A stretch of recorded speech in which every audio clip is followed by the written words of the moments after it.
Well, that's right, Taylor. A jam-packed sports show as always, and most eyes on a Hawkeye football Saturday are inside of Kinnick Stadium. But here today, we take a look at things going on the outside.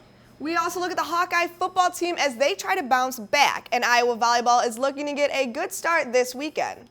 But first, we look at Iowa football, as it was a different vibe inside the Hanson Football Performance Center on Tuesday afternoon. It was the first time Taylor Brooks has had to enter the building after a regular season loss since she was a sophomore. But she realized the players have moved on. Tell us more, Taylor. The 24-hour rule has expired for Iowa football, and they are on to their next task, and that's starting Big Ten play. While a loss is never what a team wants, the lesson that Iowa learned might be exactly what they needed. We kind of try to have a 24-hour mindset, win or lose. Just eventually, you got to move on. It was frustrating, but we're trying to get ready for Rutgers now. So we looked at the mistakes, corrected them, and now we're trying to use what we learned and put it into work this week. We live off the 24-hour rule. After a game is over, we have the 24-hour rule the next day, then we move on to our next opponent. And just really, this week we focus on this week and just getting ready to play against Rutgers, another good team. No matter who we played this week, it was kind of going to be a fresh start. Yeah, the loss sucks, but there's no time, in the season to worry about it, dwell on it. You have to move forward. There's challenges. You can never let a game beat you twice or let a play beat you twice. So you got to be able to flush things and move on and attack the next challenge. It's pretty quiet on Sunday, as you might well imagine, and it should be. I mean, everybody invests a lot, and everybody works hard, and and our fans are disappointed. Certainly, a lot of people are disappointed. Nobody's more disappointed than the players and the coaches. It's what we do. At least that's a big part of what we do. You learn from a lot of games, but you hope to especially learn from those losses because they hurt more, and you need to take a lot of those experiences and those mental mistakes and everything, and move them to the next game and move on. Coach Ferentz is still preaching to this team that their end goal is to get to that Big Ten championship.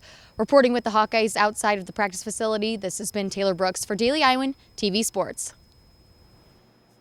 Lessons were learned as pointed out, but there has been one wide receiver who has climbed from walk-on to scholarship status. We'll have more on that player on Friday's pregame show, as well as how Rutgers matches up to Iowa. Now, this will be the first time the teams have ever played each other since the Scarlet Knights have entered into the Big Ten Conference. This past weekend, we took a different look at Kinnick on game day. This time, we went outside the stadium to check out our local vendors, and we got to see what a Saturday home game looks like for them. Taylor Van Fleet has the story.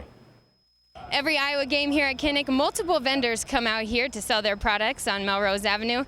From Hawkeye apparel to some of the best food in town, these Hawkeye fans can always count on the vendors to provide them great services. There are 11 vendors set up outside Kinnick Stadium this year, and after 3 straight home games to kick off the season, fans are taking full advantage.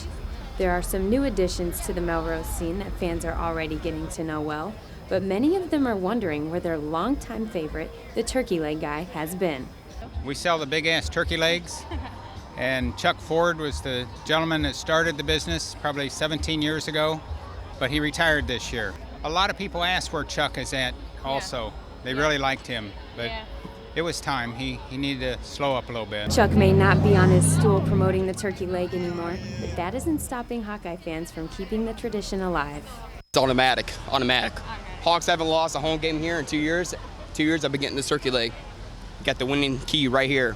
However, if you aren't in the mood for a turkey leg at 9 a.m., you can head just a few stops down to Papa Juan Stefano's, where they specialize in their authentic Mexican breakfast burritos. We sell authentic Mexican as well as Italian food. We're the oldest Mexican restaurant in Cedar Rapids, and we proudly come out and support our Hawks every home game. Not only is Melrose Avenue the place to get some great food on game day, it is also home to some of the best Hawkeye apparel in town.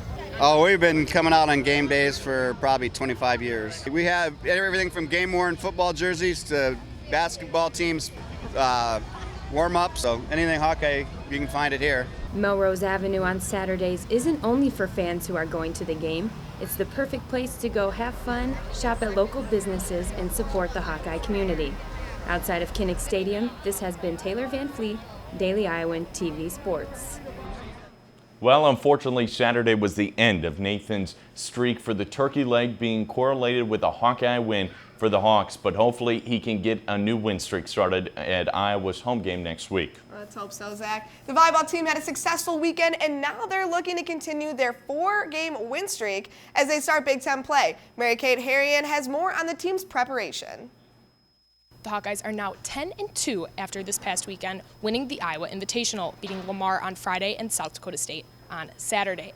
Senior setter Loxie Keela won MVP of the tournament, and redshirt freshman Megan Bazzario was named to the all-tournament team.